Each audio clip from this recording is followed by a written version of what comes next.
What up? What up? Peace, party people, peace. This your brother Kareem Supreme. I want to talk about the 25-year anniversary of what? Dead Presidents. Movie Dead Presidents. Y'all see it? It's October 4th. It came out October 4th, 1995. So that makes 25 years. But I don't want to get too deep into it. I just want to break down some of the subliminal messages that was in this movie. A lot of people saw this movie a million times and didn't even realize who the characters were based on.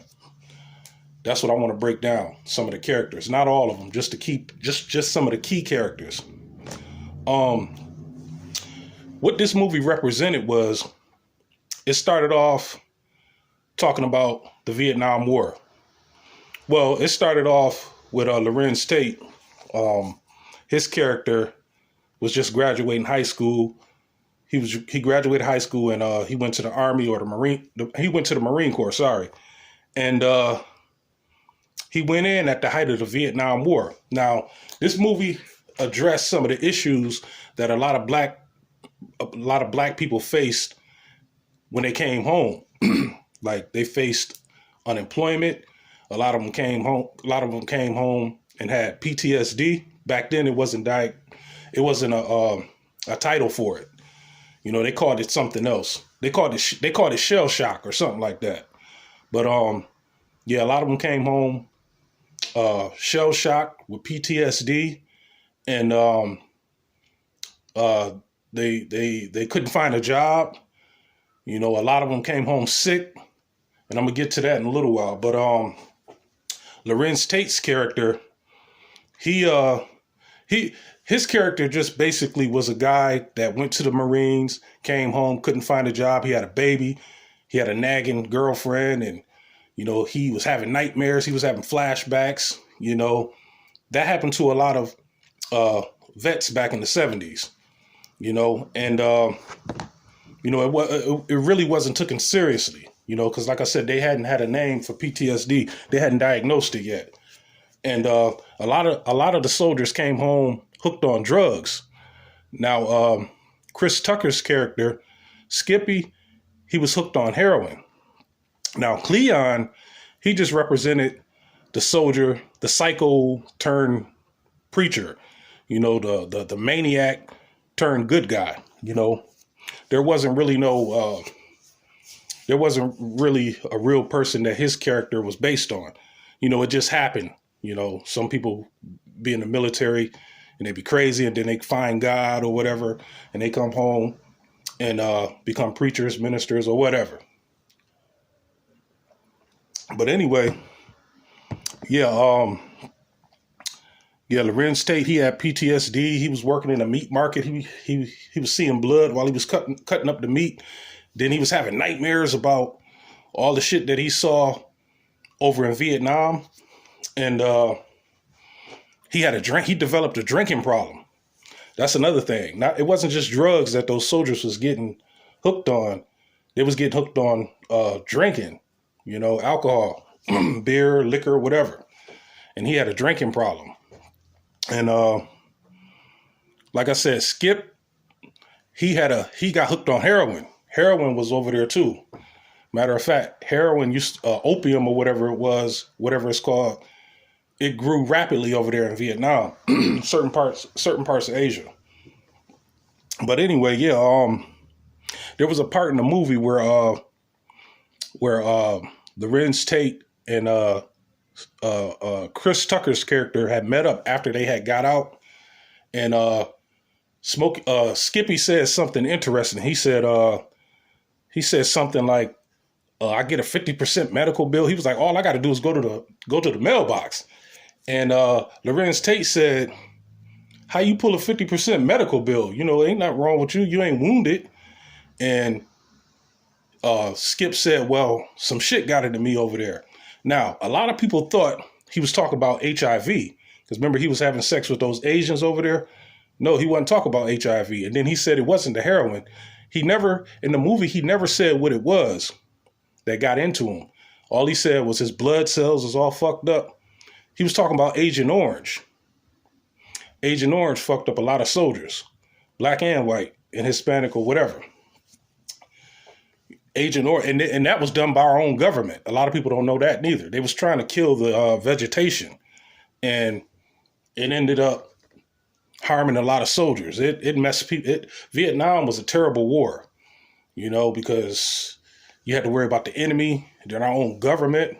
They was putting down Agent Orange. All this is facts. You can look it up if you don't believe me.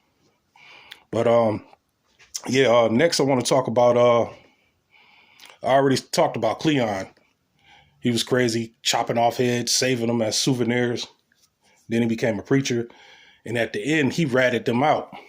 Remember, he was passing out $100 bills to strangers, and the police got him, and they gave him a pen, and he confessed. Y'all remember that? Stuff like that happened all the time. But the most important character was the chick on the cover, Delilah. Her real name is In Bush something. The character that played the actress that played Delilah. I can't pronounce her name. It's In Bush, Bush something. I can't remember. Look it up. But her character was remember she was a good girl, a good school girl, and when Lorenz Tate came back from the military, she was a Black Panther. She became a Black Panther. She made transition from schoolgirl to Black Panther. Anyway, the reason why her character was very important because she represented Assata Shakur. Assata Shakur is Tupac's godmother. He used to call her auntie. Her character, but see, the Hughes brothers, they directed this film. They had to switch the storyline around because, Assata Shakur, she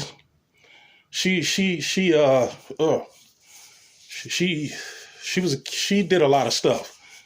She was accused of doing a lot of stuff.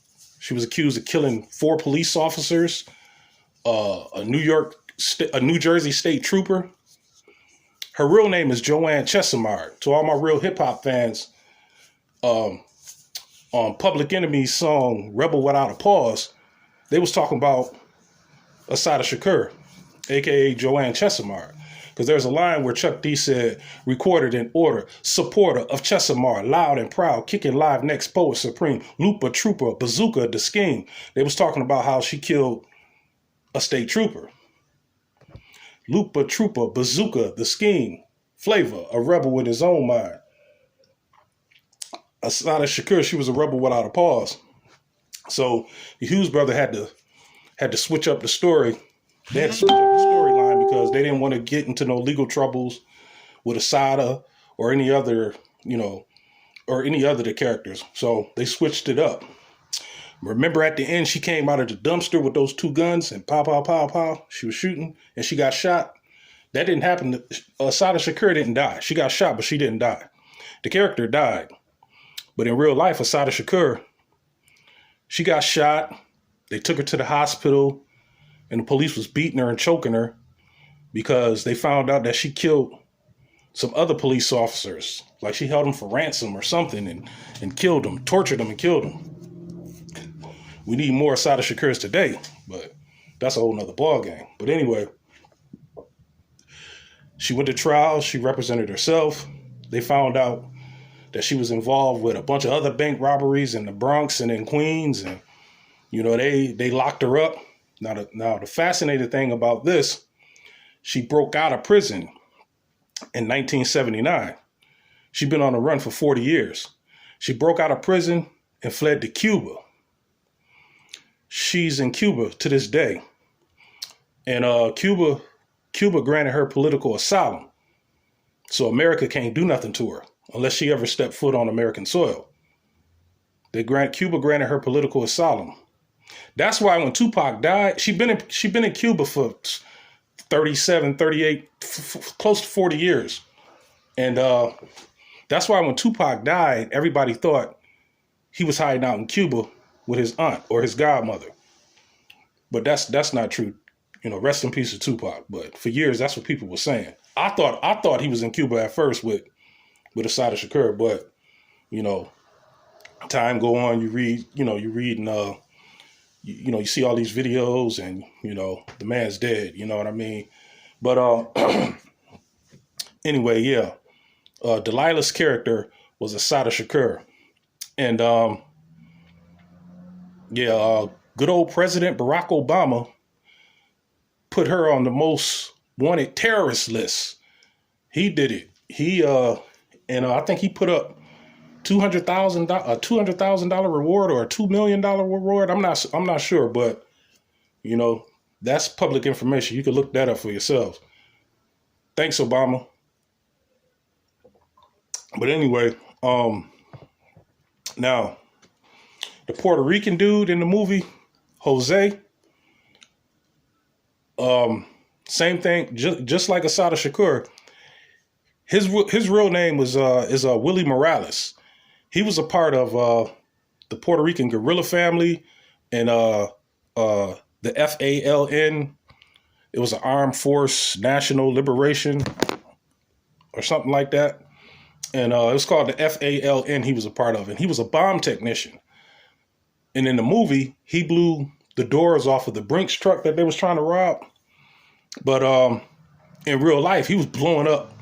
He was blowing up police stations. He was blowing up a lot of shit. He was bombing atomically. That's where Inspector Deck get I bomb atomically from Willie Morales. They used to call Willie Morales No Hands because he blew off his fingers. He blew off 9 of his fingers. He was walking around like this. But anyway, he in the movie, Jose's character was based on Willie Morales. Willie No Hands Morales. Now, just like Assata Shakur, they caught him, arrested him. They beat him up or whatever, shot him or whatever, and they took him to Bellevue Hospital in New York City, and he escaped. And he fled to Mexico, and then he fled from Mexico to Cuba. So Assata Shakur and Willie Morales is in Cuba to this day. They both were granted political asylum. So this movie was deep. It wasn't just about some dudes coming home from the military and robbing a bank. This movie was based on some real people. It was based on some real cases. They just switched it up because they didn't want any legal troubles. Some of y'all never knew that. Some people do. Some people did know it, but a lot of y'all didn't know it. I knew it when I first saw it back in '95. It was pretty deep. Willie Morales, No Hand. They used to call him No Hands. But the movie ended with Lorenz Tate only getting 15 to life, and I always thought it could have been a part 2. Him getting out in 15 years. What was it, 95? He could have got out in 2010 or something like that. 2010. He could have got out he could have got out 15 years from 95. Yeah, 2010. So it could have been a part 2 easily, but some classics should just be left alone, I guess. And this is one of them. This is easily a classic. But if y'all haven't seen this, y'all need to check it out. And if you have saw it, you need to rewatch it. Some of y'all probably ain't seen it in a long time. Dead Presidents. Yep. So you got Delilah. Her character was Assata Shakur. And Jose's character was William No Hands Morales. Y'all check it out. Y'all got any feedback? I'm trying to rush. That's why I'm talking so fast, because it's getting kind of late. I got a flight to catch. So get at me. Leave a comment. Peace.